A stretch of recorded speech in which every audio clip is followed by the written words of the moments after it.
Assalamualaikum warahmatullahi wabarakatuh. Halo sahabat ansi psikosomatis dimanapun Anda berada. Tetap semangat, jangan putus asa. Berjumpa lagi dengan saya Nur Saparwadi. Di kesempatan yang berbahagia ini saya akan berbagi tips untuk teman-teman, yaitu adalah cara cepat keluar dari ansi dan psikosomatis. Semoga teman-teman lebih baik dari hari sebelumnya. Semoga teman-teman lebih sehat dari hari sebelumnya. Intinya dari penyakit ini adalah bagaimana caranya supaya kita bisa tanamkan hal-hal positif di dalam diri kita, atau kita yakin bahwasanya kita bisa sembuh. Apakah teman-teman sampai saat ini mengalami seperti takut mati, takut sendirian, takut berpergian naik motor, takut dengan keramaian, takut memiliki penyakit berat? Maka teman-teman yang perlu perhatikan yang pertama kali adalah berserah diri sepenuhnya kepada Allah Subhanahu wa Ta'ala. Biarlah Allah yang mengatur atas semua apa yang kita miliki, sehingga dengan kita berserah diri kepada Allah Subhanahu wa Ta'ala, itu yang akan membuat kita semakin damai, membuat kita semakin tentram, membuat kita semakin tenang. Yang kedua yang teman-teman harus lakukan adalah jangan lawan sensasi yang teman-teman rasakan. Ikuti cara mainnya sensasi tersebut. Ikuti arus, jangan dilawan. Karena ketika kita melawan sensasi yang kita rasakan setiap hari itu yang akan membuat kita berpikir, sehingga itu yang akan membuat kita sulit lepas dari yang namanya anxiety, cemas berlebihan, dan psikosomatis. Yang ketiga yang perlu teman-teman harus perhatikan adalah tidak peduli atau bodoh amat dengan sensasi yang teman-teman rasakan. Karena ketika kita memiliki cemas berlebihan, ansi ini, kita sering kali berandai-andai. Contoh sederhananya adalah ketika kita memiliki jantung berdebar, pasti di pikiran kita pasti berpikir bahwa apakah saya memiliki penyakit jantung, atau di perut kita bagian kiri, di bagian bawah, ketika rasanya sakit, pasti kita berpikir bahwa jangan-jangan saya ginjal, dan seterusnya. Karena itu yang namanya cemas berlebihan, selalu berpikir berandai-andai, selalu berandai-andai tentang apa yang terjadi dengan diri kita. Yang keempat adalah sibukkan diri. Jika teman-teman belum bisa keluar atau belum bisa melakukan hal-hal positif, silahkan teman-teman tonton video-video lucu yang dapat membuat teman-teman ketawa, karena itu yang akan membuat jiwa kita lepas. Di video ini saya akan berbagi video mengenai video lucu, itu yang akan membuat teman-teman semakin lepas, semakin rileks dengan keadaan tersebut. Karena letak daripada penyakit ini ada terletak pada otak kita. Bagaimana caranya kita supaya bisa mematahkan stigma-stigma negatif itu menjadi hal-hal positif. Karena musuh terbesar kita adalah pikiran negatif. Musuh terbesar kita adalah rasa takut. Musuh kita bukanlah orang lain, tapi musuh kita adalah diri kita. Sehingga ketika kita mampu mengatasi, mampu menghadapi yang namanya rasa takut, rasa cemas berlebihan, lambung akan mengikuti, lambung akan menyelesaikan. Di planet ini ada orang yang bisa keluar dari cemas berlebihan, psikosomatis. Lalu kita harus bisa. Orang lain bisa, kenapa kita tidak bisa? Itu yang perlu teman-teman tanamkan rasa optimisme, rasa keyakinan, penuh semangat. Itu yang akan menumbuhkan untuk bisa keluar dari ansi dan psikosomatis. Dan yang terakhir yang teman-teman bisa lakukan adalah meditasi.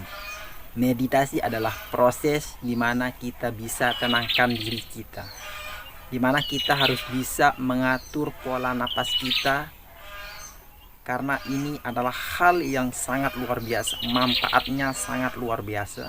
Teman-teman harus bisa latihan meditasi minimal 5 menit dalam sehari. Insya Allah kita akan lebih tenang, kita akan bisa terbebaskan dari cemas berlebihan, apalagi kita memiliki asam lambung insya Allah. Karena dengan meditasi, otot esofagus yang ada di lambung kita bagian atas insya Allah akan bisa normal. Karena ketika otot esofagus itu sudah normal, asam lambung tidak akan naik lagi. Karena ini yang pernah saya terapkan meditasi. Tidak usah lama-lama, asalkan konsisten. Setiap hari lakukan senyaman mungkin. Bagaimana teman-teman bisa coba lakukan itu, insya Allah pasti Allah akan memberikan kita kesembuhan. Intinya adalah yakin. Itu yang teman-teman lakukan, yaitu adalah tenangkan diri teman-teman, tutup mata, tarik napas melalui hidung 3 kali, simpan di perut, tenangkan diri teman-teman, pikiran usahakan fokus kepada napas teman-teman. Simpan di perut selama 30 detik, keluarkan melalui hidung, buang ketika prosesnya itu sudah 4 kali, lalu tarik napas lagi melalui hidung, simpan di perut selama 30 detik, buang perlahan melalui mulut. Itu juga diulang selama 4 kali. Setelah itu lagi kembali ke awal seperti awal, tarik napas melalui hidung, simpan di perut, simpan 30 detik, baru keluarkan lagi melalui hidung. Insya Allah ketika teman-teman sudah bisa lakukan ini setiap hari, insya Allah tidur kita akan nyenyak, kualitas tidur kita akan normal seperti biasanya. Simak video lucu ini dari video lip sync dari Rhoma Irama, karena ini dapat menghibur teman-teman. Oke, saksikan, ini dia. Ani, tadinya aku kira kau seorang gadis yang lain di kampung ini. Tadinya aku kira kau sebuah pribadi. Tapi rupanya kau tidak lebih daripada gambaran seorang gadis kampung yang mudah didapat di sembarangan jalan.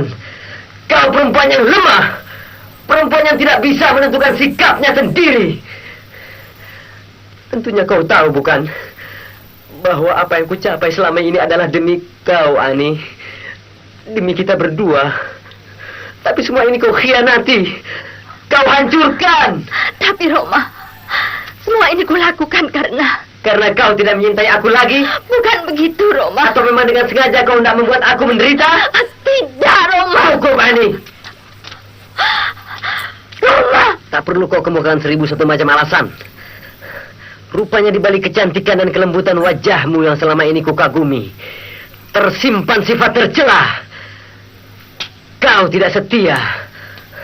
Pantas kau tidak pernah membalas surat-suratku. Tidak. Kau sendiri yang tidak pernah membalas surat-suratku. Bohong. Kau yang tidak pernah membalas surat-suratku. Kau. Buktinya kau telah melupakan diriku.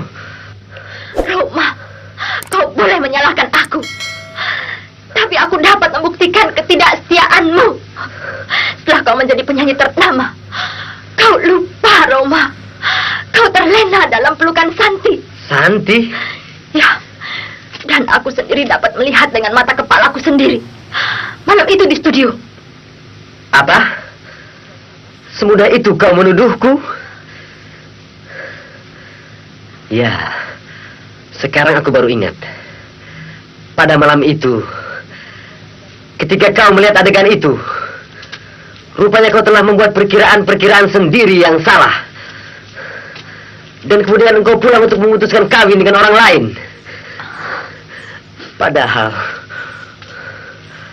Padahal kalau kau tahu, Ani, justru pada malam itu aku sedang gelisah memikirkanmu.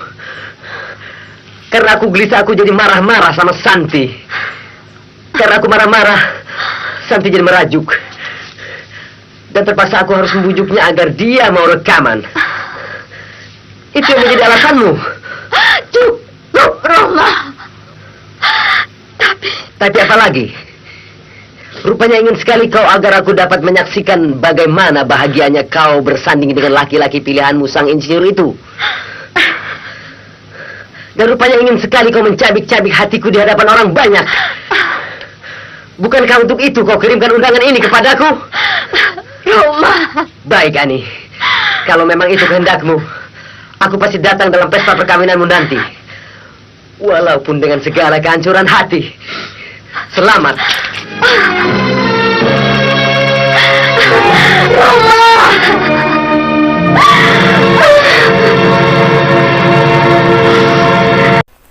Oke, baik, terima kasih. Semoga video kali ini bermanfaat untuk teman-teman dan dapat menginspirasi teman-teman. Semoga teman-teman sehat. Semoga teman-teman lebih cepat bisa keluar dari cemas berlebihan dan psikosomatis. Oke, baik. Terima kasih. Assalamualaikum warahmatullahi wabarakatuh.